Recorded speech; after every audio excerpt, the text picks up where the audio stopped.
The evening air carried a chill that cut through Laura Harris's thin uniform as she pressed her back against the cold brick wall behind West Side Diner.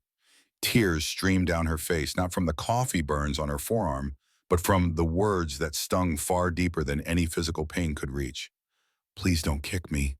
I'm already hurt," she whispered to no one, her voice barely audible over the distant sounds of traffic and the kitchen exhaust fan above her head. At 34, Laura had grown accustomed to invisible bruises, the kind that came from working three jobs to keep her 8-year-old son Ethan fed, housed, and supplied with the medication he needed for his asthma. Through the steamed-up windows of the diner, a man watched her. Jack Morgan sat in the corner booth, his weathered hands wrapped around a cup of black coffee that had long since gone cold. Tall and solidly built, at 48, with silver streaking the dark hair at his temples, most patrons mistook him for a construction worker or mechanic. His faded jeans and simple button-down shirt revealed nothing of the empire he had built, nothing of Morgan Hospitality Group's 37 restaurants across the Midwest, nothing of the billions in his accounts. Jack's calloused fingers absently traced the edge of his father's Rolex, the only inheritance he had received from a man who abandoned his family when Jack was 10. The timepiece represented everything Jack both resented and respected about time: its relentless forward march, its ability to change everything in a moment, and its power to create legacy or ruin. Inside the diner, Raymond Collins wiped his hands on a napkin after deliberately spilling his coffee onto Laura's uniform. At 50, Collins had the sharp features and expensive tailoring of a man who measured worth in square footage and profit margins. His real estate development company had transformed 3 neighborhoods in South Bend, Indiana, each project making him wealthier and the original residents poorer. "Maybe if you weren't so clumsy, you wouldn't be stuck serving people like me," Raymond had said loudly enough for the entire restaurant to hear. "Some people are meant to serve and some are meant to succeed. Know your place." What Raymond Collins didn't realize was that Jack Morgan had been sitting in that same corner booth for the past 12 days, nursing the same order of black coffee and whatever pie was fresh. What Raymond Collins didn't know was that Jack had been watching everything, evaluating something far more valuable than property or profit margins. Jack had been watching souls. Laura Harris had been working at West Side Diner for 8 months, ever since Heartland Manufacturing had closed its doors, eliminating her position as a senior accountant, along with 300 other jobs. The diner job barely covered rent on the tiny 2-bedroom apartment she shared with her son in a neighborhood that grew more dangerous each year. But it was honest work, and Laura had learned long ago to find dignity in any labor that put food on their table. Most customers were decent enough truckers who left fair tips, elderly couples who smiled when she remembered how they liked their eggs, families who tried to clean up after their children made messes with syrup and crayons. But lately, Raymond Collins and his associates had become regulars, holding informal business meetings while making Laura's shifts increasingly unbearable. Jack Morgan had started visiting West Side Diner as part of his routine when researching potential acquisitions. His company specialized in transforming struggling local establishments into thriving community hubs that employed local residents at living wages with full benefits. But spreadsheets couldn't tell him what he really needed to know about a place. He had to feel it, see how people treated each other when they thought no one important was watching. After 2 weeks of observation, Jack had seen enough. George Miller, the 70-year-old owner of West Side Diner, was a good man struggling with failing health and declining profits. The staff operated like a family, covering for each other and supporting one another through personal challenges. And Laura Harris showed a quiet leadership that none of her coworkers, or perhaps even she herself, fully recognized. Tonight had crossed a line. As Laura stepped back inside, wiping away tears and straightening her coffee-stained uniform, Raymond Collins was already gesturing impatiently for a refill. "Hurry up," he called out, "and try not to spill it this time." The few other customers in the diner looked uncomfortable, but no one said anything. They never did. Jack Morgan quietly closed his notebook, tucked it into the inner pocket of his jacket, and stood up. 20 years of business negotiations had taught him that timing was everything, and this moment belonged to him now. Laura approached Raymond's table with the coffee pot, her shoulders tense with anxiety, her smile forced into place through years of practice. Her hands trembled slightly, and Jack could see the angry red welt forming on her forearm where the hot coffee had burned her skin. Raymond looked up at her with undisguised contempt, then noticed Jack approaching and turned his glare toward the interruption. "What do you want? I'm trying to get some service here." I've been watching you, Jack said quietly, his voice carrying a strength that made the entire diner go silent. It wasn't the volume that commanded attention, but the certainty behind the words, the kind of authority that comes not from position, but from purpose. For 2 weeks, I've watched you treat this woman with complete disrespect. Raymond's face reddened. Mind your own business, pal. If she can't handle the job, maybe she should find another one. He turned to Laura, who stood frozen with the coffee pot. Well, are you going to pour or not? Laura's hands trembled as she began to tilt the pot. She'd endured this treatment because she needed this job desperately. Ethan's asthma medication cost nearly $200 per month, even with insurance, and the electric bill carried a past due notice in angry red letters. She couldn't afford to lose even one day's pay. But as she started to pour, Jack gently placed his hand over the cup. No, he said simply. Laura, you don't need to serve someone who treats you like you're less than human. The way he said her name with a familiarity she didn't recall earning made Laura look up in surprise. Jack's eyes met hers and something passed between them, a recognition of shared understanding. Jack looked directly at Raymond Collins. We assess a man not by how he treats his equals, but by how he treats those he believes are beneath him. And by that measure, sir, you have failed spectacularly today. Raymond stood up abruptly, his chair scraping against the floor.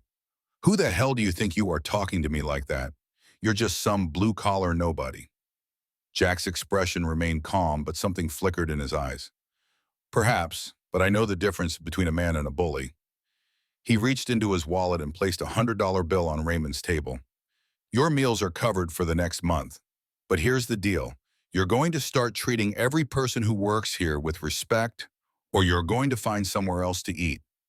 The diner remained completely silent. Laura felt tears welling up again, but this time they weren't from humiliation. She'd never had anyone stand up for her like this, defend her dignity when she couldn't defend it herself. Raymond, clearly shaken by being confronted, but unwilling to back down, threw a $20 bill on the table and stood up. You've made a mistake today, he said, his voice low and threatening. I own half the properties in this neighborhood. One phone call, and I can make sure everyone in this dump loses their jobs when this place gets condemned for health code violations. He gathered his coat and briefcase, then paused to deliver a final blow. I'll be back, and when I return, I'll bring people who can make all of you disappear. With that, he stormed out, leaving a heavy silence behind him. George Miller emerged from the kitchen, wiping his hands on his apron. Age had bent his frame, but not his spirit. Thank you for that, he said to Jack, but he wasn't lying. Raymond Collins has been trying to buy this property for months. Wants to tear down the whole block for some fancy development. Jack nodded. I figured as much. Men like that see dollar signs, not people. He turned to Laura, who was still standing with the coffee pot in her hands, looking slightly stunned. Could we talk for a few minutes when you have a break? Laura glanced toward George, who gave her a small nod. The dinner rush was over, and the few remaining customers seemed content to linger over their meals. I can take 15 minutes now, she said, setting the coffee pot back on its warmer. As Laura led Jack to a booth near the back, away from the remaining customers, she felt a strange mixture of gratitude and wariness. Experience had taught her that unexpected kindness often came with hidden costs. I'm Jack, he said, extending his hand once they were seated, and I owe you an apology. Laura's eyebrows rose in surprise as she shook his hand. His palm was calloused, his grip firm, but not overpowering. An apology for what? You're the only one who's been decent tonight. For sitting here for 2 weeks watching that man disrespect you and not saying anything until tonight. Jack's voice carried genuine regret. I've been coming here to understand this place better. I'm in the restaurant business, and I was considering making an offer to buy Westside Diner. Laura's heart sank. Another corporate buyer, another business that would probably close within months, leaving her jobless again. Oh, she said quietly, withdrawing her hand. Jack saw the fear flash across her face and quickly continued. But what I've learned here isn't in any business plan.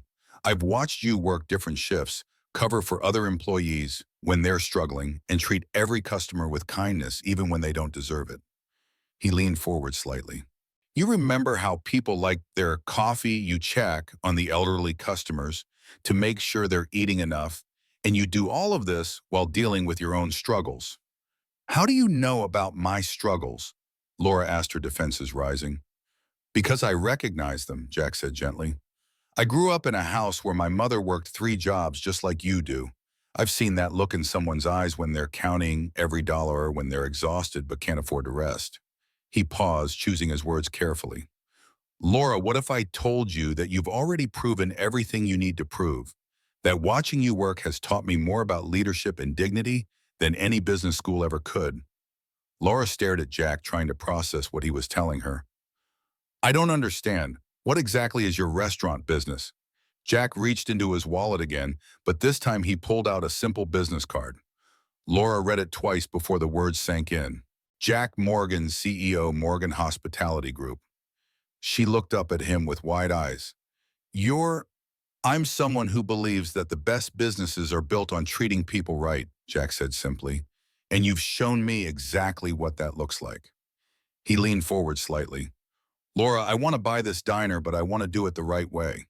I want to turn it into something that honors the community it serves, and I want you to help me do it. I don't know anything about running a business, Laura protested, but Jack shook his head. You know everything about what matters. You know how to make people feel welcome, how to work hard, how to care about others, even when you're struggling yourself. His voice grew more earnest.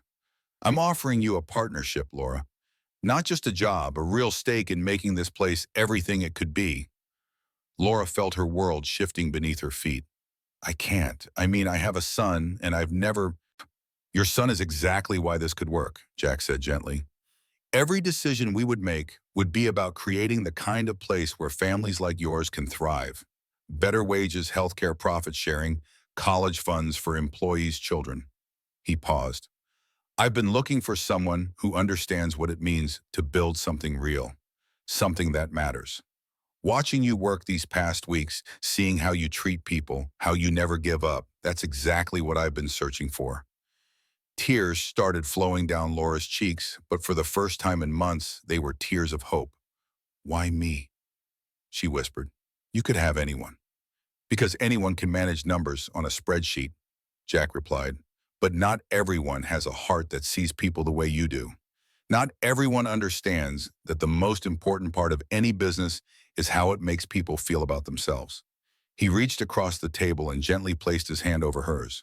Laura, what would you say if I told you that in 6 months you could be the general manager of the finest community restaurant in 3 states, with a salary that would allow you to quit your other 2 jobs with health insurance, that would cover Ethan's asthma medication, with a schedule that would let you be home when he gets back from school? Before Laura could answer, the bell above the door jingled, and a cold gust of air swept through the diner as Raymond Collins returned this time, accompanied by a man in an expensive suit carrying a leather portfolio. Well, isn't this cozy? Raymond said, his voice dripping with false pleasantry. George, I think it's time we finalized our discussion about the future of this property. He nodded toward his companion. This is Matthew Preston, my attorney. We have some papers for you to sign. George emerged from behind the counter, his face pale. Raymond, I told you I needed more time to consider your offer. And I told you that time is money, Raymond replied smoothly. My investors are getting impatient. We need to break ground on this development by spring. Jack stood up slowly, his movements deliberate. Mr. Miller isn't signing anything tonight, Collins. Raymond turned his surprise at seeing Jack still present, quickly masked by contempt. Still here, I thought I made myself clear earlier. This is business, not some charity case for diner staff. You did make yourself clear, Jack agreed, stepping forward. And now I'll do the same. He extended his hand to the attorney. Jack Morgan, CEO of Morgan Hospitality Group. The transformation on Raymond's face was immediate. The color drained from his cheeks as recognition dawned. Morgan Hospitality Group was no small player, even in Raymond's world. Their restaurants were featured in business magazines, their community impact initiatives winning national awards. Morgan, the restaurant chain. Raymond's voice had lost its edge of superiority. The very same, Jack confirmed. And I'm interested in purchasing Westside Diner myself. In fact, I was just discussing partnership terms with Laura here, who will be managing the new venture. Laura stood up, finding strength in Jack's confidence. For the first time in years, she felt a spark of something that had long been dormant inside her ambition. Not just to survive, but to build something meaningful. Raymond recovered quickly, his businessman instincts kicking in. This is a prime location for development, Morgan. A restaurant, even one of yours, won't generate the kind of revenue that my mixed-use project will. I'm prepared to offer George twice what this place is worth. Jack smiled, but it didn't reach his eyes. Some things aren't measured in immediate revenue, Collins. Some investments pay dividends in ways that never show up on a quarterly report. He turned to George. Mr. Miller, I'd like to make you a formal offer as well. Not just for the property, but for your expertise as a consultant as we transition and expand. George looked between the two businessmen, clearly overwhelmed by the sudden attention his struggling diner was receiving. I'll need to think about it, he said cautiously. This place has been my life for 30 years. Of course, Jack agreed. Take all the time you need. He reached into his jacket and pulled out his worn leather notebook, writing something inside before tearing out the page and handing it to George. Here's my preliminary offer. We can discuss details whenever you're ready. George glanced at the paper, his eyes widening slightly, before he carefully folded it and put it in his pocket. Raymond scowled. Whatever he's offering, I'll match it plus 20%.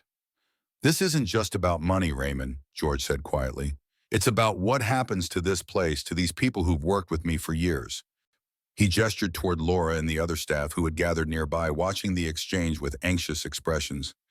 People move on, Raymond dismissed with a wave of his hand. That's business. No, Jack corrected. That's your version of business. There are other models, ones that build up communities instead of tearing them down for profit. The tension between the two men was palpable, filling the diner with an electric current that everyone present could feel. This wasn't just about a property transaction anymore. It was about two fundamentally different visions of what success looked like. Raymond's attorney cleared his throat uncomfortably. Perhaps we should reconvene when emotions aren't running quite so high. Excellent suggestion, Jack agreed smoothly. In the meantime, I believe Laura was about to finish her shift. He turned to her. May I offer you a ride home? I'd like to continue our discussion, if you're willing. Laura hesitated. Everything was happening so fast, possibilities she hadn't dared dream of suddenly materializing before her. I need to check on my son, she said. My neighbor watches him until I get home, but he has trouble sleeping if I'm too late. Jack nodded, understanding. Family first always. Perhaps tomorrow, then I could meet you here before your shift starts. She won't be working here much longer, Raymond interjected. Once this place is sold, she'll need to find employment elsewhere. Laura felt her stomach clench at the threat, but Jack's calm reply steadied her. That's where you're wrong, Collins. Whether George decides to sell to me or not, Laura Harris has a position waiting for her at Morgan Hospitality Group. Executive training program, full benefits, starting immediately if she wants it. Laura's mouth fell open in shock. An executive position with benefits. The medication Ethan needed, the possibility of an apartment in a safer neighborhood, maybe even saving for his college someday, instead of just surviving month to month. Raymond's face darkened. You're making a mistake, Morgan. This neighborhood is changing with or without your approval. My development will go forward, and a single restaurant won't stop it. Jack's expression hardened, the genial businessman replaced by something older and more formidable. Perhaps, but there's something you should know about me, Collins. I grew up watching my mother work herself to exhaustion, serving people who treated her exactly the way you treated Laura tonight. I promised myself that if I ever had the power to change that equation, I would. He stepped closer, his voice dropping. And I have considerable resources to deploy when something matters to me. For the first time, a flicker of uncertainty crossed Raymond's face. He covered it quickly with a dismissive laugh. Threats, Morgan, I didn't expect that from someone with your reputation. Not threats, Jack corrected. Promises. The neighborhood may change, but not in the way you're planning. He turned to Laura. Tomorrow morning, 9 o'clock, we can talk more about what a partnership might look like. Laura nodded, still processing the sudden turn her life had taken. I'll be here. Raymond and his attorney left without further comment, though the developer's rigid posture spoke volumes about his anger. As the door closed behind them, the remaining staff and customers burst into applause, tension releasing in a collective expression of relief and solidarity. George came over and clapped Jack on the shoulder. In 30 years, I've never seen anyone stand up to Raymond Collins like that. The man practically owns half the city council. Jack's smile was grim. Men like that rely on people being too afraid to challenge them. They're usually not prepared when someone actually does. He turned to Laura. Will you be safe tonight? Colin strikes me as the vindictive type. Laura hadn't considered that. I think so. He doesn't know where I live. But even as she said it, she remembered that Raymond Collins owned multiple properties in the area, including apartment buildings. What if he discovered she was renting in one of his buildings? Jack seemed to read her thoughts. Just to be safe, I'll have a car outside your apartment tonight. Professional security, very discreet, if that's all right with you. The offer of protection should have felt excessive, but after the events of the evening, Laura found herself grateful. Thank you, that would make me feel better, especially with Ethan at home. As Laura finished her shift, her mind raced with possibilities she hadn't allowed herself to consider in years. A real career, financial stability, a future for Ethan that didn't depend on constant struggle and sacrifice. But doubt crept in as well. What if she couldn't handle the responsibility? What if this was all too good to be true? Jack waited patiently at the counter, sipping fresh coffee and making notes in his leather-bound book. Occasionally, he would check his Rolex, the gesture automatic, rather than anxious. There was something solid about him, Laura thought, like a man who had weathered storms and built himself back stronger each time. When her shift ended, Laura hung up her apron and gathered her purse. I'm ready, she told Jack, though I should warn you I have about 1,000 questions. Jack smiled, and this time it reached his eyes, crinkling the corners with genuine warmth. Good. Questions mean you're taking this seriously, and I have some for you as well. As they walked out into the cool night air, Laura cast one last glance back at the diner, its neon sign casting a warm glow on the sidewalk. For 8 months, it had been just another workplace, another paycheck to stretch too thin.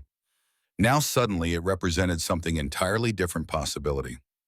What neither Laura nor Jack noticed was the dark sedan parked across the street, Raymond Collins watching their departure with cold calculation. He picked up his phone and dialed a number. It's Collins, he said when the call connected. I need everything you can find on Jack Morgan and Morgan Hospitality Group. And I need it tonight. He paused, listening. Yes, and the woman too. Laura Harris. Find out everything where she lives, where her kid goes to school, what kind of dirt we can use. Another pause. Because Morgan just made this personal, and I don't lose. Not ever.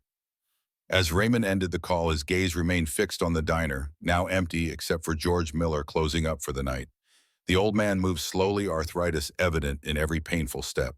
Soon enough, Raymond thought this entire block would be transformed into luxury condominiums and high-end retail.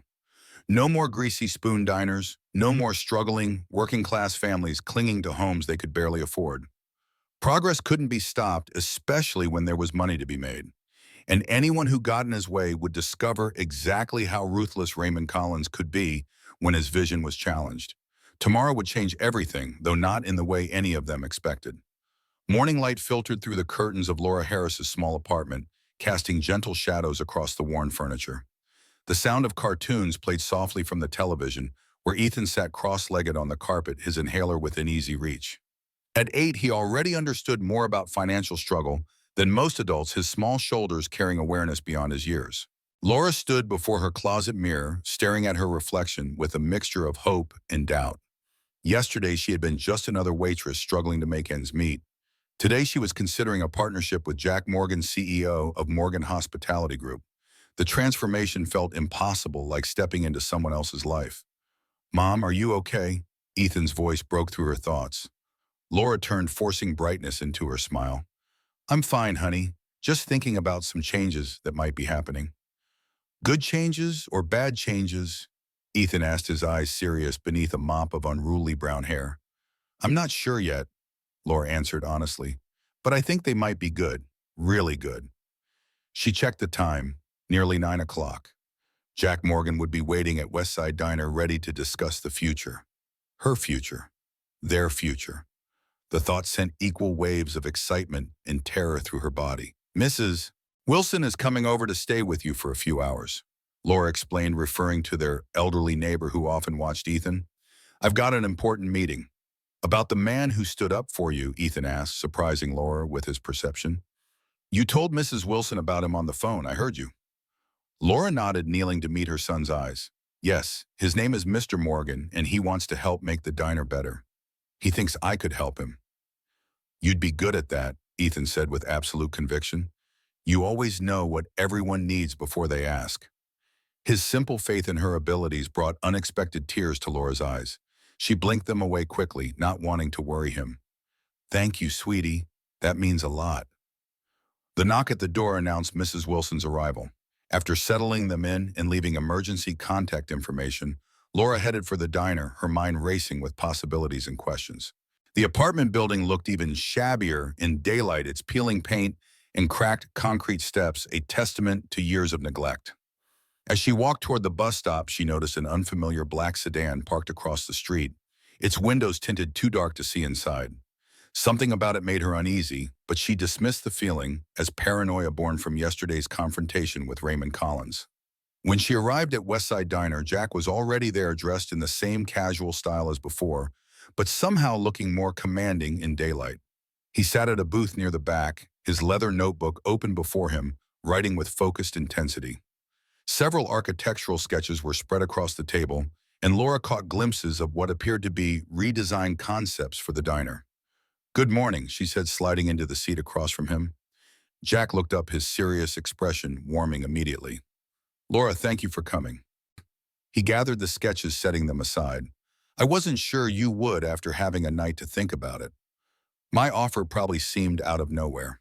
It did, she admitted. I spent most of the night wondering if I'd imagined the whole thing. I can assure you you didn't. Jack smiled, crow's feet crinkling at the corners of his eyes. I've been planning this expansion for months. Finding the right location was the first step. Finding the right partner is the next. About that, Laura began, her hands clasping nervously on the table. I appreciate your confidence in me, but I need to be realistic. I have a son who depends on me. I can't take risks with his security. Jack nodded, his expression serious. Tell me about your son. The request surprised her. Most potential employers avoided personal questions, seeing family obligations as liabilities rather than strengths.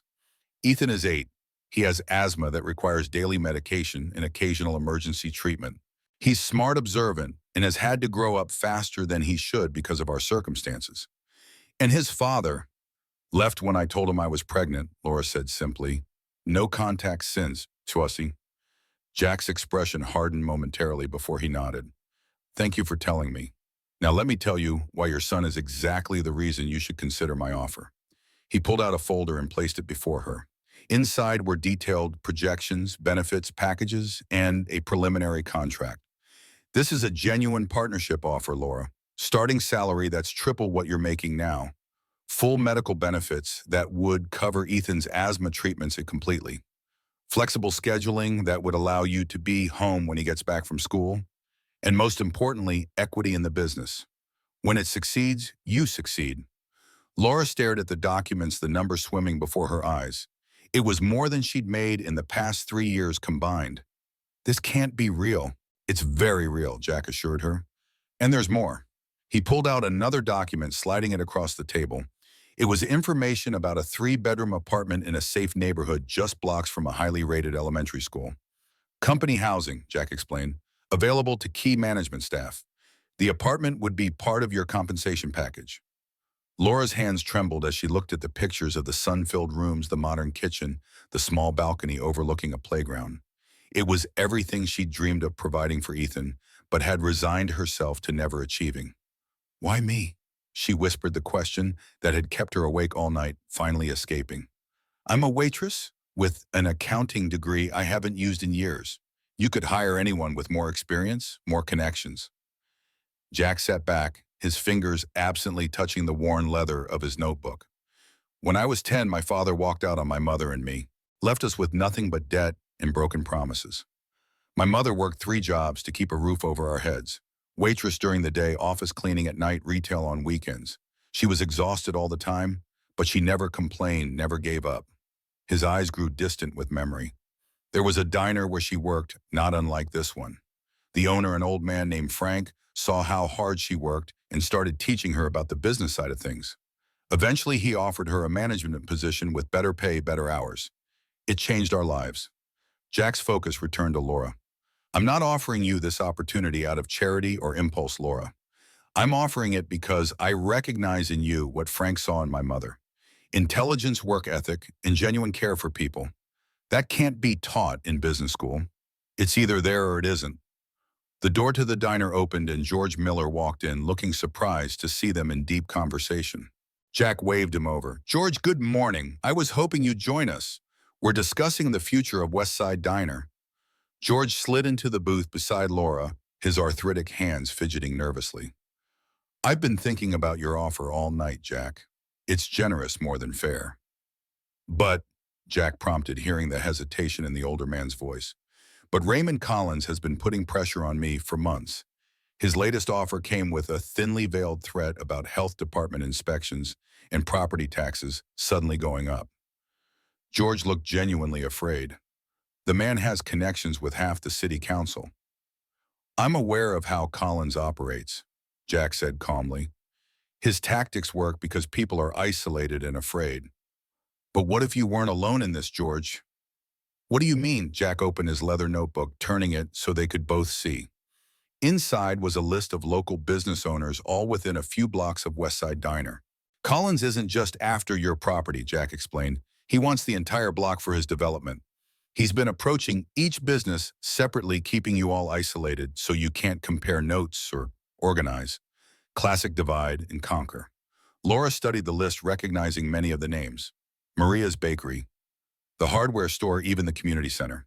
"All targeted," Jack confirmed. "I've spent the last month meeting with each owner. They're all facing the same pressure tactics. Together we could push back. Form a united front." "A business association?" George asked, interest kindling in his tired eyes. "Exactly, with legal representation, media coverage, and community support." Jack's voice took on a passionate edge. "South Bend has lost too many historic neighborhoods to developers like Collins. This area has character history. It deserves preservation and revitalization, not demolition." "That sounds wonderful," George admitted. "But fighting someone like Collins takes money. Resources none of us have. That's where Morgan Hospitality Group comes in." Jack smiled. "We'd provide the initial funding and legal support. In return, we develop a partnership with each business, helping modernize operations while preserving their unique character. Westside Diner would be the centerpiece, the heart of the revitalized district." Laura found herself caught up in Jack's vision. She could see it clearly. The diner transformed into a bustling community hub, the surrounding businesses thriving, the neighborhood preserved rather than destroyed. "What would this mean for me?" George asked cautiously. "At my age, I can't take on a fight like this." "You'd be a consultant, George. Share your knowledge, your history with the place. But day-to-day operations would transition to Laura if she agrees to the partnership." Jack turned to Laura. "What do you think?" Before Laura could answer, the diner's door burst open. A city official in a suit stepped in, flanked by two uniformed health inspectors. "George Miller," the man called out officially. "I'm Robert Jenkins from the health department. We've received an anonymous complaint about food safety violations. We'll need to conduct an immediate inspection." George paled visibly. "We just had our regular inspection 3 weeks ago, passed with flying colors." "This is a special inspection, sir. Allegations of serious violations."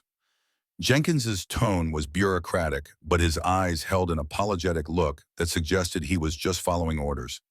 Jack stood slowly, his demeanor shifting subtly from friendly businessman to commanding executive.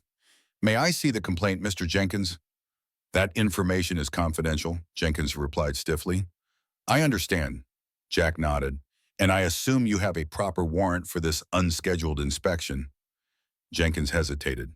"We don't typically need—" "Actually, you do," Jack interrupted smoothly. "Unless there's an immediate public health emergency visible from your current position, which I don't believe there is." He withdrew a business card from his pocket. "Jack Morgan, CEO of Morgan Hospitality Group. We're in partnership discussions with Mr. Miller. I'd be happy to have our legal team clarify the procedural requirements for bonds." The atmosphere in the diner shifted palpably. Jenkins looked uncertain, glancing at his colleagues who seemed equally uncomfortable.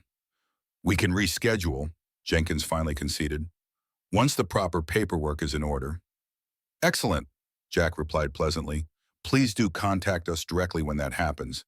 In the meantime, I believe you and your colleagues were just leaving."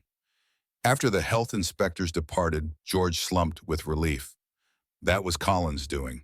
Has to be. Without question, Jack agreed. And it won't be his last move. He turned to Laura. This is what we're up against. Still interested? Laura felt a surge of indignation at the underhanded tactics. More than ever. If Collins thinks he can bully people out of their businesses and homes, he's about to learn otherwise. A slow smile spread across Jack's face. That's exactly what I hoped you'd say. He extended his hand to her. Partners. Laura took his hand, feeling the strength and assurance in his grip. Partners. The bell above the door jingled again, and Laura turned expecting to see more health inspectors. Instead, she found herself looking at a pale, frightened Mrs. Wilson. Laura, the elderly woman called out, her voice shaking. It's Ethan. He's having an asthma attack. The ambulance is taking him to Memorial Hospital. The world seemed to tilt beneath Laura's feet. What, when? Just now I called 911 right away, but his inhaler wasn't helping. Mrs. Wilson wrung her hands. I came as fast as I could. Laura grabbed her purse, panic rising in her throat. I need to go. Now. My car's outside, Jack said immediately, already on his feet. I'll drive you. You don't have to. I'm not asking, Laura. Jack's tone left no room for argument as he guided her toward the door. George will continue this later.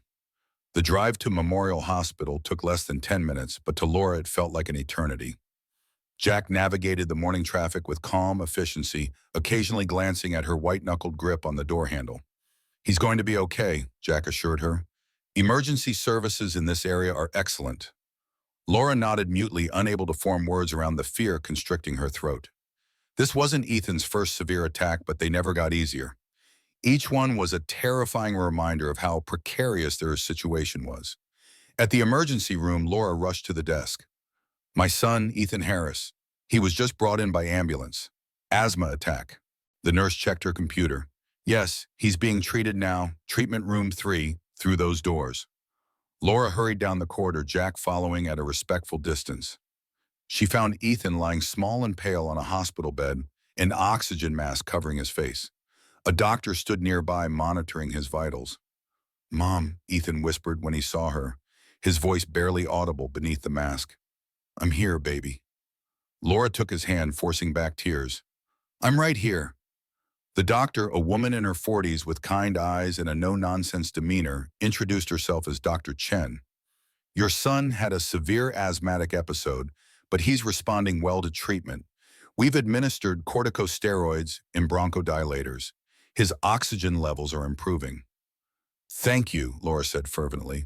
How long will he need to stay? We'll keep him for observation at least through the afternoon. I'd like to run some additional tests since this is his third severe attack this year. Chen's expression grew more serious. Ms. Harris, I noticed from Ethan's records that his maintenance medication prescription hasn't been refilled consistently. Laura flushed with shame. There have been times when I couldn't afford it right away. I have to wait for payday sometimes. Dr. Chen's expression softened with understanding rather than judgment. I see. There are patient assistance programs that might help. I'll have a social worker come speak with you. After the doctor left, Laura sat beside Ethan's bed, stroking his hair as his breathing gradually eased. She was so focused on her son that she almost forgot Jack's presence until he cleared his throat softly from the doorway. I brought some water, he said, offering her a bottle. And I called George to let him know what happened. Thank you, Laura said, suddenly awkward. This wasn't how professional partnerships usually began, with one party witnessing the other's most vulnerable moments. You didn't have to stay. I wanted to. Jack pulled up a chair, sitting at a distance that respected their privacy while offering support. Is there anything else you need? Anyone I can call for you? Laura shook her head. There's no one. It's just us. Jack nodded, his expression thoughtful. After a moment, he spoke again. When I was about Ethan's age, I had appendicitis. My mother was working, couldn't be reached. I was terrified alone in the hospital until Frank, the diner owner I told you about, showed up, sat with me until my mother could get there. He smiled at the memory. Sometimes family is who shows up when you need them most. His words touched something deep in Laura, a loneliness she rarely acknowledged. Ethan's teacher said something similar last year. She stayed late every day for a week to help him with a science project because I was working double shifts. And they sat in comfortable silence for a while, watching Ethan's chest rise and fall in a steadier rhythm. Eventually, a hospital administrator appeared with a clipboard. Ms. Harris, I need to discuss Ethan's admission paperwork and insurance information. Laura's stomach clenched. This was always the worst part. I have insurance through the diner, but the deductible is high, very high. I understand, the administrator said with practiced patience. We can discuss payment plans. That won't be necessary, Jack interrupted smoothly, standing. The bill should be sent directly to Morgan Hospitality Group. He handed the administrator his business card. Ms. Harris is a key executive in our company. Our corporate insurance will cover all expenses. The administrator looked surprised but noted the information. I'll update our records. Thank you, Mr. Morgan. After she left, Laura stared at Jack in disbelief. You can't do that?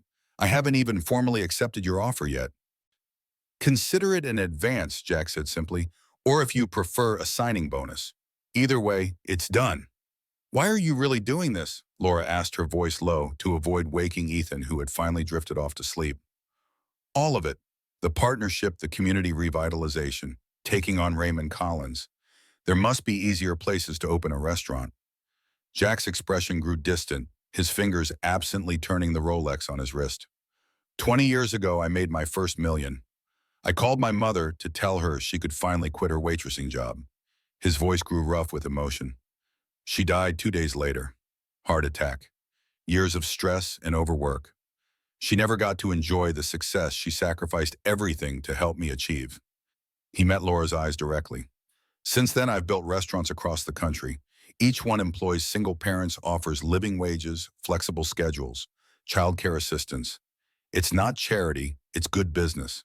People who are treated with dignity and given real opportunities become intensely loyal, incredibly hardworking. Jack stood walking to the window. As for Raymond Collins, men like him have been destroying communities for profit my entire life. They see people as obstacles to be removed, not lives to be respected. He turned back to face her. So yes, there are easier places to open a restaurant, but not many places that need one more. A soft knock at the door interrupted them. A nurse entered with medication for Ethan. Dr. Chen ordered another breathing treatment. He'll likely sleep through it. While the nurse worked, Jack's phone buzzed with a message. He checked it, his expression growing serious. I need to step out for a moment. Will you be okay? Laura nodded and Jack quietly left the room. Through the window in the hospital room door, she could see him in the hallway engaged in what appeared to be an intense phone conversation. His posture had changed, becoming more rigid, more commanding. This was Jack Morgan, the CEO, not the supportive friend who had sat beside her for the past hour.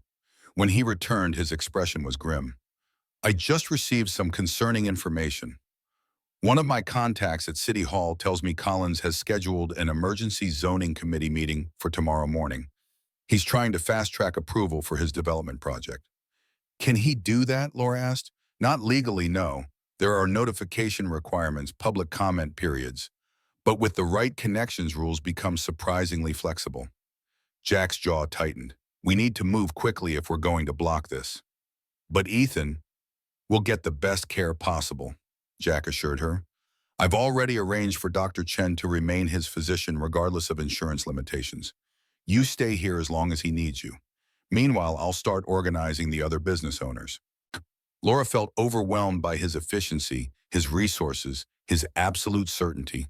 This morning I was just a waitress, and now I'm in the middle of a business war with one of the most powerful developers in South Bend. Jack smiled slightly. Life changes fast sometimes. The question is whether we change with it or fight against it. He hesitated, then added, I understand if this is too much too soon. You can walk away, no obligations. The hospital bill is covered either way. The offer of an escape route surprisingly strengthened Laura's resolve. No, I'm in, but I need to be clear about something, Jack. I appreciate everything you're doing, but I won't be indebted to anyone, not even you. Whatever partnership we form has to be genuine. I contribute real value or I don't participate at all. Jack's smile widened with what looked like respect. Understood. When Ethan is stable, we'll formalize everything. Equal partners. After Jack left, promising to return in the evening, Laura sat beside her sleeping son, her mind reeling with the day's developments. Outside the window, storm clouds gathered on the horizon, a fitting metaphor for the confrontation brewing between Jack Morgan and Raymond Collins. What she didn't know was that Raymond Collins was already plotting his countermove. In his downtown office, he stared at the dossier his private investigator had compiled on Jack Morgan. The man's business success was impressive, his reputation nearly spotless. But everyone had vulnerabilities, and Collins had built his fortune by exploiting them mercilessly. "Find me something I can use," he instructed the investigator over the phone. "Everyone has secrets, everyone has weaknesses, especially do-gooders like Morgan." "What about the waitress?" the investigator asked. "Initial background shows some potential pressure points: single mother, financial struggles, medical bills." Collins smiled coldly. "Perfect. Start there. Sometimes the easiest way to fell a giant is to cut away what he's standing on." As evening approached, Laura was preparing Ethan for discharge when Jack returned as promised. He carried a small gift bag and was accompanied by a distinguished older woman with silver hair and sharp eyes that missed nothing. "Laura, this is my mother's oldest friend and my company's general counsel, Margaret Chen," Jack introduced. "She's been helping me organize the business owners this afternoon." Laura shook the woman's hand, surprised by the strength in her grip. "Chen, are you related to Dr. Chen?" Margaret smiled. "My daughter. She called me about Ethan's case, which is how I learned you were here." Small world. "Very small," Laura agreed, somewhat disconcerted by the connection. It seemed Jack Morgan's influence extended further than she'd realized. Jack approached Ethan's bed, offering the gift bag. "I thought you might like something to read while you recover." Ethan opened the bag eagerly, pulling out 3 books about architecture and design, each filled with colorful illustrations of famous buildings. "Wow, thank you, Mr. Morgan." "Jack, please," he corrected gently. "Your mom tells me you're interested in how things are built." Ethan nodded enthusiastically. "I want to design buildings that help people someday, like hospitals that don't feel scary or schools that make learning fun." "A noble ambition," Jack said seriously.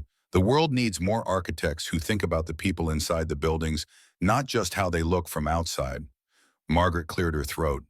"Jack, we should discuss the injunction before the meeting." "Injunction?" Laura asked. "We're filing for an emergency injunction to block the zoning committee meeting," Margaret explained. "Collins failed to provide proper notification to affected property owners, a clear violation of municipal code." "Will it work?" Laura asked. Margaret's expression was cautiously optimistic. "We have a strong case. The judge assigned to the case is known for strict adherence to procedural requirements. Collins's connections won't help him there." As they were discussing legal strategy, Laura's phone rang with an unknown number. She answered cautiously. "Hello." "Ms. Harris," an unfamiliar male voice asked. "This is Martin Webb, property manager for Parkview Apartments. I'm calling about your lease." Laura stepped away from the others, lowering her voice. "Is there a problem?" "I've been instructed to inform you that your rent will increase by 40% effective next month in accordance with market adjustment provisions in your lease agreement."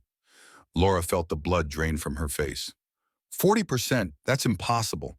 I can't possibly. Additionally, Webb continued mechanically, we'll be implementing a strict no pets policy. I understand you have a cat. Yes, but Mittens has been allowed since we moved in 3 years ago. Policy changes, Ms. Harris. You'll have 30 days to make other arrangements for the animal or vacate the premises. Laura's mind raced. This couldn't be coincidence, not the day after her confrontation with Raymond Collins, not the same day Jack Morgan had offered her a partnership. Who authorized these changes? The owners never made adjustments like this before. Webb hesitated before answering. Parkside Properties acquired the building last week. They're implementing standardized policies across their portfolio. Parkside Properties, Laura repeated, owned by Raymond Collins. The silence on the other end confirmed her suspicion before Webb's reluctant yes, Mr. Collins is the primary shareholder. After ending the call, Laura turned to find Jack watching her, his expression concerned. Problems. Raymond Collins just bought my apartment building, Laura said, her voice tight with anger. He's raising the rent by 40% and implementing policies he knows I can't comply with. Jack's expression darkened. That was fast, too fast for normal acquisition protocols. Margaret made a note on her tablet. I'll look into it. If he's violated any tenant protection laws, we can add it to the injunction. In the meantime, Jack added, the company apartment I mentioned is available immediately, furnished, ready to move in. Laura hesitated, torn between desperate need and fierce independence. I can't just— Mom, Ethan interrupted quietly. My books are still in boxes from the last time we had to move. Can we please not have boxes again?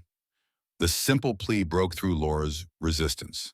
For her son's sake, she would accept help, even as she promised herself it was temporary, a strategic retreat rather than surrender. Thank you, Jack. We'll take the apartment, but I want to be clear, it's an advance against my future earnings. Jack nodded, understanding her need for dignity. Of course, the paperwork will reflect that. As they prepared to leave the hospital, Laura couldn't shake the feeling that this conflict with Raymond Collins had escalated beyond a simple business dispute. The man had discovered her home address, purchased her building, and targeted her living situation within hours. The speed and precision of the attack suggested resources far beyond what she'd imagined. Jack, she said quietly as they walked to his car, Ethan a few steps ahead with Margaret. Collins seems unusually determined to stop us. Is there something about this particular development project that's special to him? Jack's expression grew thoughtful. I've been wondering the same thing. The profit potential is significant but not exceptional. There must be something more. Something worth destroying people's livelihoods for, Laura mused. Something worth targeting a single mother and her asthmatic son. Whatever it is, Jack replied, his voice hardening with resolve. We're going to find out, and we're going to stop him. That night, after settling Ethan in their new apartment, a spacious, modern three-bedroom that made their previous home look like the cramped shelter it had been, Laura stood on the small balcony gazing at the city lights. The events of the past 2 days had altered her life's trajectory completely, placing her in direct opposition to one of the city's most powerful men. Her phone buzzed with a text message from an unknown number. Back off, or the next time your son won't make it to the hospital in time. A cold wave of terror washed over her, followed immediately by a surge of protective rage. Someone was threatening Ethan. Someone working for Raymond Collins. She should call the police. She should tell Jack. She should run as far and as fast as possible.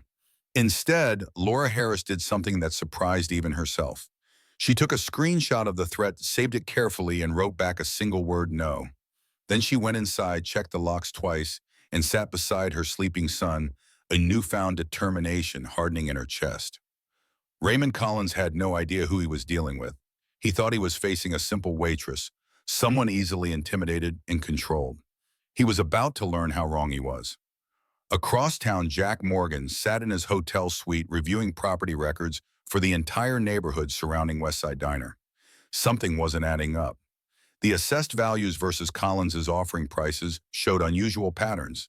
In some cases, he was offering far above market value and others barely meeting it. The inconsistency suggested he wasn't just buying property, he was buying specific properties for a specific reason. His phone rang, displaying Margaret's number. Find anything? He asked without preamble. You could say that, Margaret replied, her voice tense with discovery. I dug into the geological surveys for the area. Guess what's running directly beneath Westside Diner and several adjacent properties? What? An underground aquifer. One of the largest freshwater sources in the region, previously untapped. And guess who recently acquired mineral and water rights for the entire county? Jack closed his eyes, the pieces falling into place. Collins Water Enterprises, a subsidiary. I'm guessing he controls through shell companies. Exactly, Margaret confirmed. If his development plan goes through, he gains legal access to extract millions of gallons annually. Bottled water, commercial agriculture, industrial use, the profit potential is enormous, especially with climate change increasing water scarcity. And he's willing to destroy an entire community to get it, Jack said grimly. Using intimidation, legal manipulation, even targeting a child with health problems. What's our next move? Jack stared at the city lights, his resolve hardening. We expose him. All of it. The aquifer, the legal manipulations, the threats. We make this so public, so toxic that his political connections won't dare support him. That's declaring war, Jack. He'll retaliate. He already has. Jack's voice was calm but determined. He threatened Laura's son tonight. That crosses a line no one comes back from. After ending the call, Jack opened his laptop and began typing an email to his executive team. The subject line read simply, South Bend Project, full resource commitment authorized. Raymond Collins wanted a war. Jack Morgan was going to give him one. As dawn broke over South Bend, both sides were prepared for battle, unaware that the true stakes were higher than either imagined, and that the quiet waitress from Westside Diner would soon become the most powerful piece on the board. The emergency injunction was just the beginning. Morning sunlight streamed through the windows of the courthouse, casting long shadows across the polished marble floors. Laura Harris sat on a bench outside courtroom 3, her back straight, despite the exhaustion that weighed on her shoulders. Beside her, Jack Morgan reviewed documents with their legal team, his voice low and measured as they prepared for the emergency injunction hearing. "How are you holding up?" Jack asked, momentarily turning his attention from the lawyers. "I'm fine," Laura replied, smoothing invisible wrinkles from her borrowed suit, a navy blue ensemble Margaret had delivered to the apartment that morning, tailored perfectly as if it had been made for her. "Ethan's safe at the new school with extra security just like you arranged. That's all that matters." Jack studied her face, noting the determination that had replaced the fear from the previous night. "The threat against your son crossed every line. We've reported it to the police and my security team is monitoring the situation. Collins won't get near him." Laura nodded, her fingers unconsciously touching her phone where the threatening message remained saved. The evidence of just how far Raymond Collins would go to get what he wanted. "I know. Thank you." The courtroom doors opened and a bailiff emerged. "Harris versus Collins Enterprises, Judge Monroe presiding. All parties please enter." The courtroom was nearly empty. Emergency injunctions rarely drew spectators. But as Laura walked down the aisle, she noticed several familiar faces: George Miller, the elderly diner owner; Maria Rodriguez from the bakery next door; Terrence Washington from the hardware store. The business owners Jack had been organizing had come to show support. At the defendant's table sat Raymond Collins, impeccably dressed in a charcoal suit that probably cost more than Laura's annual salary. Beside him, 3 attorneys arranged papers with practiced efficiency. Collins looked up as they entered, his expression momentarily registering surprise at Laura's transformed appearance, before settling into cool disdain. Judge Monroe, a stern-faced woman in her 60s, called the court to order. "I've reviewed the petition for emergency injunction regarding the proposed rezoning of the Westside District. I understand the plaintiffs allege procedural violations in the notification process." Margaret Chen rose, her silver hair gleaming under the courtroom lights. "Yes, Your Honor. Raymond Collins and his companies failed to provide the legally required 30-day notice to affected property owners.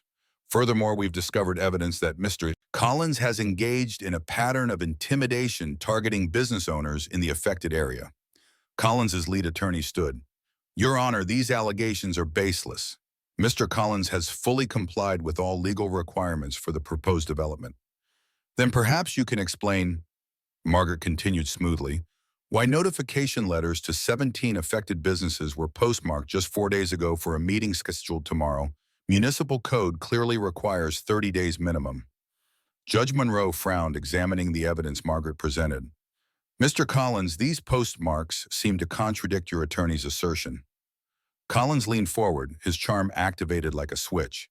"Your Honor, if there was an administrative error in the notification process, we're happy to reschedule the zoning meeting. However, this project represents significant economic development for South Bend. Delaying it serves no one's interests. It serves the interests of the citizens and business owners who deserve proper legal process," Margaret countered. "And there's more, Your Honor." For the next 30 minutes, Margaret methodically presented evidence of Collins's tactics: the sudden health inspection, the purchase of Laura's apartment building, followed by immediate punitive measures and documentation showing Collins had acquired water rights throughout the county. "We believe Mr. Collins's true motivation isn't about urban development," Margaret concluded. "It's about gaining access to the aquifer that runs beneath these properties, potentially worth billions in coming decades as water scarcity increases." A murmur ran through the small crowd. This was news to the business owners, who exchanged shocked glances. Judge Monroe maintained a neutral expression throughout. But Laura noticed her eyes sharpening at the mention of water rights. Mr. Collins, would you care to address these allegations? Collins rose smoothly, his expression a perfect mask of reasonable indignation. Your Honor, this is absurd speculation. My company has invested millions in revitalizing neglected neighborhoods throughout South Bend. Yes, we've acquired certain resource rights as part of a diversified business strategy, but to suggest some nefarious conspiracy is simply ridiculous. He gestured toward Laura and Jack. What we're witnessing is a corporate competitor, Morgan Hospitality Group, attempting to block legitimate business activities through baseless accusations and legal maneuvering. The judge considered both arguments before speaking. Given the evidence regarding improper notification periods alone, I'm granting the emergency injunction. The zoning committee meeting scheduled for tomorrow is postponed pending full review. She fixed Collins with a stern look. Additionally, I'm ordering both parties to maintain status quo regarding all properties in the affected area. No evictions, no rent increases, no changes to existing agreements until this matter is resolved. Laura released a breath she hadn't realized she was holding. The first battle was won. Outside the courthouse, Collins intercepted them on the steps, his public smile firmly in place for any watching eyes, but his voice carried an unmistakable edge. Impressive opening move, Morgan, he said quietly. Didn't expect you to bring the waitress into the game so quickly. This isn't a game, Collins, Jack replied evenly, and Laura isn't a piece on the board. She's my business partner. Collins laughed, the sound entirely devoid of humor. Partner, is that what you're calling it? His gaze shifted to Laura, eyes cold. You think you're special? Morgan has a history of finding vulnerable women in every city where he opens a restaurant. Ask him about Seattle or Chicago. How many partners are there now, Morgan? Laura felt a flicker of uncertainty, quickly suppressed. Collins was obviously trying to drive a wedge between them. Whatever you're implying, Laura responded coolly, it won't work. Unlike you, Mr. Collins, some people actually have motives beyond self-interest. Collins's facade cracked, slightly genuine anger flashing in his eyes. You have no idea who you're dealing with, Ms. Harris. That message you received last night, consider it a gentle warning. I've destroyed people far more powerful than a waitress with delusions of grandeur. Jack stepped forward, his voice dropping dangerously. You just admitted to making threats against her son in front of witnesses, Collins. Not your smartest move. For a moment, Collins seemed to realize his mistake, but he recovered quickly. I admitted no such thing, and there's a difference between observation and threat. Unfortunate events happen every day, especially in neighborhoods where emergency services are underfunded. He adjusted his tie and nodded to his waiting car. This isn't over, not by a long shot. As Collins walked away, Laura turned to Jack, a question forming on her lips. Seattle and Chicago. Jack's expression darkened. Collins is twisting facts to suit his narrative. In every city where I've opened a restaurant, I've partnered with someone local who understands the community. In Seattle, it was a former chef who'd lost her restaurant in a divorce. In Chicago, a business school graduate who couldn't find work due to discrimination. So I'm just following an established pattern, Laura said, not entirely certain how she felt about that. Jack met her eyes directly. Yes and no, the pattern is finding talent being wasted by circumstances. But every partnership is unique. He hesitated. What's different this time is that Collins is right about one thing I don't usually get personally involved to this degree. Before Laura could ask what he meant, Margaret interrupted. Jack, we have a problem. Collins's team just filed a countersuit alleging interference with business relationships. They're demanding all communications between you and the business owners in the West Side District. Jack's expression remained calm, but Laura noticed a muscle tightening in his jaw. Standard intimidation tactic. He wants to tie us up in legal battles, drain our resources. It won't work, Margaret assured them, but it does buy him time to try other approaches. We need to move quickly on the community organization front. Agreed. Jack nodded. Laura, are you still up for the meeting with the business owners this afternoon? Despite everything, the threats, the legal battles, Collins's insinuations, Laura felt a renewed sense of purpose. Absolutely. If Collins thinks he can intimidate this community into submission, he's about to be very disappointed. That afternoon, Westside Diner closed its doors to regular customers for the first time in 30 years. Inside, every booth and table was filled with local business owners, residents, and community leaders. Laura stood at the front beside Jack, nervously adjusting the projector they had set up. "There are at least 40 people here," she whispered. "I've never spoken to a crowd this size." Jack smiled encouragingly. "Just tell your story. That's all you need to hear." Laura took a deep breath and stepped forward. "Thank you all for coming. My name is Laura Harris. Until 2 days ago, I was a waitress here at Westside Diner. Today, I'm standing here as a partner in what we hope will be a community revitalization project." She gestured to Jack. "This is Jack Morgan of Morgan Hospitality Group. He's here to propose an alternative to Raymond Collins's development plan, one that preserves our neighborhood instead of destroying it." Jack took over, outlining his vision for what he was now calling the West Side Community Project. Using the projector, he showed architectural renderings of the renovated diner as Laura's table, surrounded by upgraded but preserved local businesses. "Instead of demolishing history, we restore it," Jack explained. "Instead of displacing residents, we create opportunities for them. Each business owner would maintain primary ownership while partnering with Morgan Hospitality Group for financial support, modernization, and marketing." Maria Rodriguez, the bakery owner, raised her hand. "This sounds wonderful, but why would your company invest in small businesses like ours? What's your angle?" It was a fair question, and Laura appreciated the directness. Jack seemed to as well, nodding in acknowledgement. "The honest answer is both idealistic and practical," he replied. "Idealistic because I believe communities like this one deserve preservation. Practical because unique, authentic neighborhood districts are increasingly valuable in the hospitality industry. Tourists and locals alike seek genuine experiences, not generic developments." He displayed financial projections showing increased revenue for all participating businesses. "By working together as a business district with shared marketing and coordinated events, everyone benefits." Questions flew for the next hour. Laura was impressed by Jack's patience, his detailed knowledge, and most importantly, his willingness to adapt the plan based on community feedback. This wasn't a corporate takeover masquerading as community development. It was a genuine collaboration.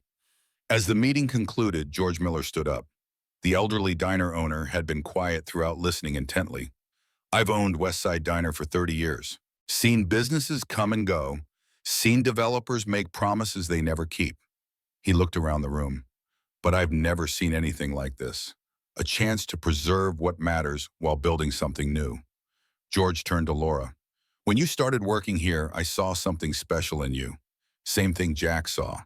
A person who cares about more than just herself." He reached into his pocket and pulled out a set of keys, holding them out to her. "I think it's time these belong to you." Laura stared at the keys, emotion closing her throat. "George, I can't." "Yes, you can." George pressed them into her palm. "I'm not giving up ownership, just passing on the responsibility to someone who'll honor what this place means to South Bend." The room erupted in applause. As people began to disperse, forming smaller groups to discuss specific aspects of the plan, Laura found herself momentarily overwhelmed. 2 days ago, her biggest concern had been stretching her paycheck to cover Ethan's medication. Now she was at the center of a community movement, holding the literal keys to its heart. Jack approached, handing her a cup of coffee. "Congratulations. You just united an entire neighborhood behind our vision." "Our vision," Laura repeated, still adjusting to the concept of partnership with someone like Jack Morgan. "Collins was partly right, you know. I am vulnerable. A single mother with an asthmatic son struggling to make ends meet. The perfect person to manipulate." Jack considered her words carefully. "Vulnerability isn't weakness, Laura. It's humanity. Collins exploits it. I recognize it as strength, the strength it takes to keep going when everything is stacked against you." Before she could respond, Laura's phone rang. The number of Ethan's school flashed on the screen, sending a spike of fear through her. "Hello, Ms. Harris. This is Principal Jennings. Please don't be alarmed, but we have a situation regarding Ethan." Laura's grip tightened on the phone. "What kind of situation?" "A man attempted to sign Ethan out of school claiming to be his uncle. When asked for identification, he became agitated and left. Our security has the entire incident on camera." Jack, seeing Laura's expression, moved closer. "What's happened?" Laura covered the phone. "Someone tried to take Ethan from school." Into the phone, she asked, "Is Ethan all right?" "He's fine," the principal assured her. "He's in my office now. Our security protocols worked exactly as designed, but given the circumstances, we thought you should come right away. I'll be there in 10 minutes. Laura ended the call, her hands shaking with a combination of fear and fury.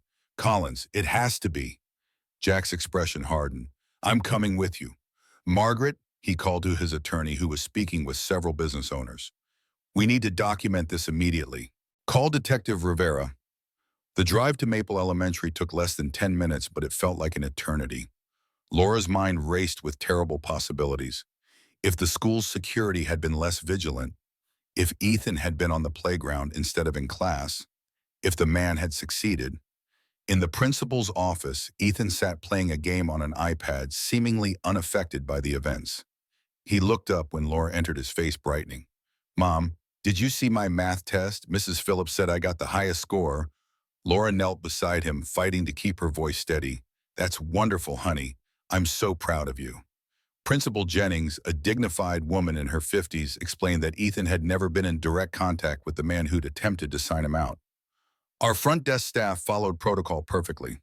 The man claimed to be Ethan's uncle, sent by you due to an emergency. When asked for identification and authorization, he became insistent. Security was called, and he left immediately. I'd like to see the security footage, Jack requested. The principal led them to the security office where they reviewed the footage. The man was in his 30s, professionally dressed, entirely unremarkable, except for his aggressive body language when challenged. I don't recognize him, Laura said. I do, Jack replied grimly. He works for Collins, mid-level executive in charge of property acquisitions. Detective Rivera arrived shortly after taking statements and copies of the security footage. This is attempted child abduction, he confirmed. We'll bring him in for questioning immediately. Laura felt cold fury replacing her earlier fear. He's escalating. First threats, now this. Which means he's desperate, Jack observed. Our injunction and community organizing have him worried. He's reacting emotionally rather than strategically. He threatened my son, Laura said, her voice dangerously quiet. This isn't business anymore. Jack nodded, understanding. No, it's not. And Collins needs to understand exactly what he's unleashed. That evening, Laura sat beside Ethan's bed in their new apartment, watching him sleep peacefully, unaware of how close he'd come to danger. Her phone buzzed with a text from Jack. Turn on Channel 6 News now. She carefully closed Ethan's door and went to the living room, switching on the television. Raymond Collins appeared on screen, standing before a podium at what appeared to be a hastily arranged press conference. These allegations are completely false, Collins was saying, his usual composure noticeably frayed. Neither I nor anyone associated with my companies would ever engage in such reprehensible behavior. This is clearly a desperate attempt by Morgan Hospitality Group to derail a legitimate business venture through character assassination. The camera cut to a female reporter. Mr. Collins police have confirmed they've arrested Timothy Edwards, vice president of acquisitions at Collins Enterprises, in connection with an attempted child abduction at Maple Elementary today. How do you respond? Collins's facade cracked slightly. If any employee acted inappropriately, they did so without authorization and against company policy. Collins Enterprises has a zero-tolerance policy for illegal behavior of any kind. Sources close to the investigation indicate Mr. Edwards claimed he was acting under direct orders from you, the reporter pressed. Is that true? Absolutely not. Collins snapped, his composure slipping further. This interview is over. As Collins attempted to leave the camera, caught a final question from off-screen. Mr. Collins, can you comment on allegations that your development project is actually aimed at accessing the aquifer beneath Westside District? Collins froze momentarily before pushing past reporters without answering. The broadcast cut back to the anchor. In related news, a community meeting was held today at Westside Diner, where business owner Jack Morgan presented an alternative development plan that would preserve the historic neighborhood while modernizing local businesses. The plan has received enthusiastic support from residents and business owners alike. Laura switched off the television, a complex mix of emotions washing over her. Satisfaction that Collins was finally facing consequences, lingering fear for Ethan's safety, and something new, pride in what they were building with the community. Her phone rang. It was Jack. You saw it. Yes, what happens now? Collins is wounded but not defeated. Men like him always have contingency plans, but public opinion has shifted decisively against him. The aquifer question caught him completely off guard. He didn't expect that information to be public yet. Laura moved to the window looking out at the city lights. How did it get to the press so quickly? Margaret has excellent media connections, Jack replied, but Collins will regroup. He has too much invested to walk away. So do we, Laura said with newfound determination. I've been thinking about the diner, about George giving me the keys. I want to make it more than just a restaurant, Jack. I want it to be the heart of the community in a way it never could be before. Jack's voice warmed. What are you thinking? Community meal programs, cooking classes, a meeting space for local groups, and most importantly, an employment program for single parents with flexible scheduling, on-site childcare during shifts, health insurance that actually covers their needs. Ambitious, Jack remarked, though she could hear approval in his tone. Too ambitious, Laura questioned, suddenly uncertain. I don't have experience with any of this. Experience is overrated, Jack countered. Vision and determination matter more. Besides, that's what partners are for. You bring the community knowledge and passion. I bring the business expertise and resources. Laura felt a smile forming despite the day's stresses. We make a good team. We do, Jack agreed. Get some rest, Laura. Tomorrow's going to be a busy day. The next morning brought the news that Timothy Edwards had confessed to attempting to intimidate Laura by frightening her son, though he insisted he never intended actual abduction. He claimed Raymond Collins had instructed him to send a message, but had been vague about specific methods. Collins publicly fired Edwards and issued a statement distancing himself from the unauthorized and reprehensible actions of a rogue employee. Few seemed convinced by the performance.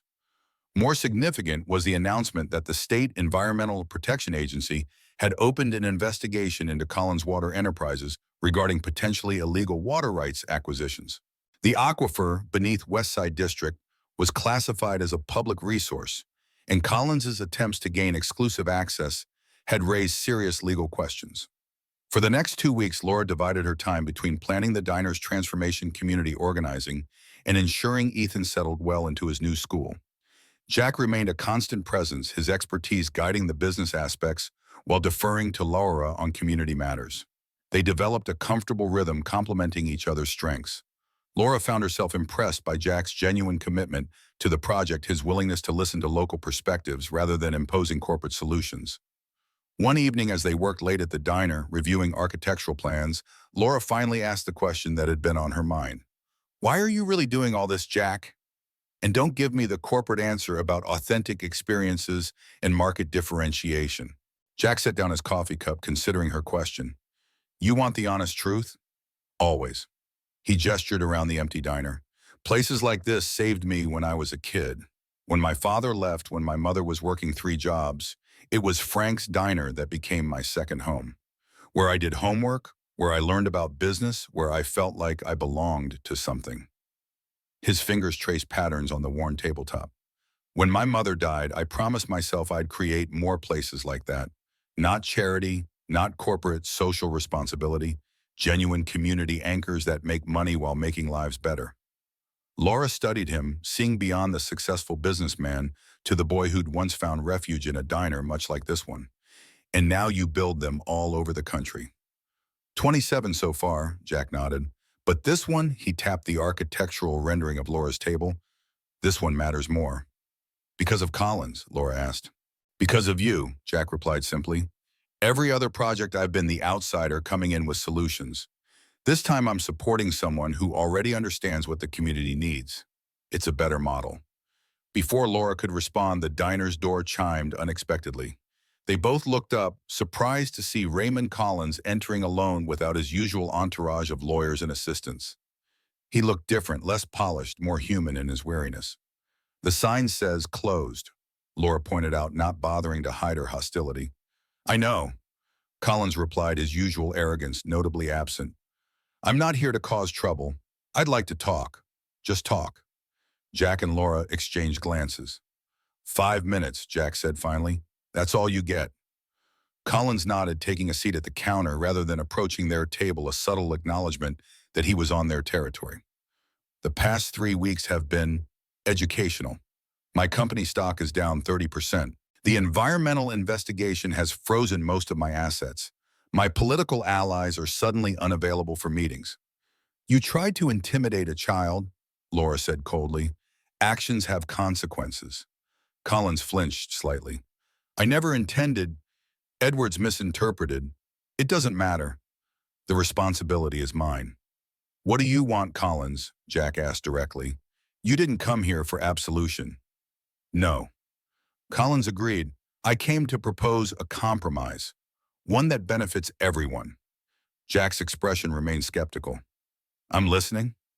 I withdraw my development plan for Westside District. In exchange, Morgan Hospitality Group partners with Collins Water Enterprises to establish a sustainable water management program utilizing the aquifer, properly licensed, environmentally sound with revenue sharing for the community. Laura and Jack exchanged surprised glances. It was a significant concession from a man not known for compromising. Why would we trust you, Laura asked. After everything you've done. Collins looked at her directly, and for the first time she saw something resembling genuine emotion. Because you've left me no alternatives, Ms. Harris. You and Morgan have outmaneuvered me at every turn. The aquifer access was worth billions potentially, but only if developed discreetly before regulations caught up. That opportunity is gone now. So this is purely business, Jack questioned. Cutting your losses. Isn't everything, Collins countered, but then sighed. No, not entirely. The truth is, I underestimated the community's attachment to this neighborhood. I saw outdated buildings and inefficient land use. I didn't see the connections between people to history. Laura wasn't entirely convinced by this apparent epiphany, but she recognized the practical reality. Collins was offering a way forward that would avoid years of costly legal battles. We'd need extensive legal safeguards, Jack noted. Environmental protections, community oversight, profit sharing. Naturally, Collins agreed. I'm not in a position to dictate terms anymore. That's a new experience for me. Laura studied the man who had threatened her son, who had tried to destroy their community for profit. She saw no genuine remorse, but perhaps something equally valuable: recognition of defeat and pragmatic acceptance of a new reality. We'll consider your proposal, she said finally, but there's one non-negotiable condition. You will personally fund a health clinic in the Westside District specializing in respiratory care for children, with a program specifically for families who can't afford proper treatment for asthma and similar conditions. Collins looked momentarily surprised, then thoughtful. An interesting demand, not what I expected. Take it or leave it, Laura said firmly. Some things matter more than business. After Collins departed, promising to have his legal team draft the proposed partnership agreement, Laura and Jack remained at their booth processing the unexpected development. Do you think he meant any of it? Laura asked. The part about seeing the community differently. Jack shrugged. Probably not. Men like Collins don't change easily. But he's a pragmatist. He knows when to fold a losing hand. And the clinic, do you think he'll follow through? With the right legal requirements, yes. Jack smiled slightly. That was brilliant, by the way. Turning his threat against your son into a community health resource. Laura looked around the empty diner, imagining its transformation into Laura's table at the center of a revitalized community with resources for families like hers. 6 months ago, I would never have believed any of this was possible. I was just trying to survive each day, keep Ethan's medication current, make rent on time. And now I'm planning for the future, a real future, not just next week or next month. She met Jack's eyes. Thank you for seeing something in me worth believing in. Jack's expression softened. It was already there, Laura. All I did was offer an opportunity. You're the one who seized it and transformed it into something better than I imagined. 6 months later, Laura stood in the newly renovated entrance of Laura's table, surveying the space that had once been Westside Diner. The transformation was stunning but respectful, preserving the soul of the original while creating something fresh and inviting. Vintage photographs lined the walls, documenting the neighborhood's history. The old counter remained restored to its former glory, while modern touches like energy-efficient lighting and sustainable materials brought the space into the present. Through the windows, Laura could see the changes throughout the district. Maria's Bakery sported a beautiful new facade. The hardware store had expanded to include a makerspace for community projects. Most significantly, construction was underway for the West Side Children's Respiratory Clinic funded entirely by Raymond Collins as part of their settlement agreement. The bell above the door chimed, and Jack entered carrying a small package. Ready for opening day tomorrow. As ready as I'll ever be, Laura replied, smoothing her hands over her new chef's jacket with Laura's table embroidered on the pocket. The staff training went well. 4 single parents hired childcare space ready, healthcare benefits activated. Jack nodded approvingly. George is a natural as host emeritus. The reservation system is already booked solid for the first month. He handed her the package. A small opening day gift.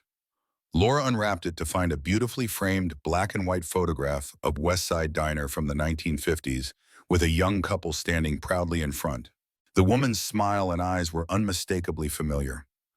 My grandmother, Laura whispered, recognizing her mother's mother. How did you find this? County Historical Archives, Jack explained. When you mentioned your grandparents met at the diner, I thought there might be a connection. Turns out your grandmother worked here as a waitress in 1953. Your grandfather was a regular customer. Laura traced the image with her fingertip, tears blurring her vision. I never knew. My mother told me they met here, but I never knew she worked here too. She looked up at Jack. 3 generations of Harris women all connected to this place. And now your son, Jack added. I saw the design he drew for the kids' menu. Quite the artistic talent. Laura smiled, thinking of Ethan's newfound confidence since his asthma had stabilized with proper medication and care. He's already planning to be an architect. Says he wants to build places that make people happy like Mr. Jack does. Jack laughed, genuine pleasure lighting his features. High praise indeed. Outside, community members were gathering for the pre-opening neighborhood celebration. Through the windows, Laura could see George holding court with longtime customers, Maria arranging her special pastries on a table, and Ethan racing around with other children, his inhaler securely in his pocket, but unused for weeks. We did it, Laura said quietly. We actually did it. Jack nodded, surveying the scene with satisfaction.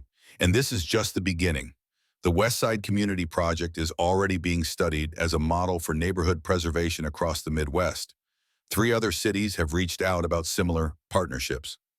Laura turned to him, suddenly serious. Will you be leaving soon then, to start the next project? The question had been hovering unspoken between them for weeks. Jack's pattern was clear. Establish a restaurant, secure its success, then move on to the next city, the next community in need. Jack seemed to consider the question carefully. Usually I would. That's been my pattern for 20 years. He met her eyes directly. But I'm considering a change. South Bend has unexpected attractions that make me reluctant to leave too quickly. Laura felt warmth spreading through her chest at his words and the meaning behind them. Their partnership had evolved over the months, professional respect, deepening into friendship, and perhaps the potential for something more. Neither had pushed, both focused on the community project and their respective responsibilities. But the possibility hovered between them, unacknowledged, but increasingly difficult to ignore. The city would be lucky to keep you, Laura said carefully. There's still so much work to do here. Is that the only reason I should stay? Jack asked, stepping closer. Before Laura could answer, the door burst open and Ethan rushed in, his face alight with excitement. Mom, the mayor is here, and there's a TV crew. They want to interview you about the restaurant and the clinic. The moment between them paused, reality intruding, as it often did. Jack stepped back with a smile. Your public awaits, Ms. Harris. Laura nodded, straightening her jacket and squaring her shoulders. We'll continue this conversation later. Jack's eyes held a promise. Definitely. As Laura stepped outside to greet the gathered community, the evening sun cast a golden glow across the revitalized West Side district. 6 months ago, she had been a waitress, struggling to survive. Today, she was a business owner, community leader, and architect of her own destiny. Raymond Collins had underestimated her, seeing only a vulnerable single mother who could be easily intimidated. Jack Morgan had seen her potential, offering opportunity and partnership.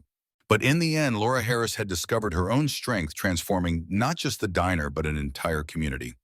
As cameras flashed and the mayor made an elaborate speech about community renewal, Laura caught Jack's eye across the crowd. He raised his coffee cup in a silent toast, and she smiled in return, certain of one thing above all others. Sometimes second chances came disguised as impossible challenges, and sometimes the most unexpected turns in life led precisely where you needed to go.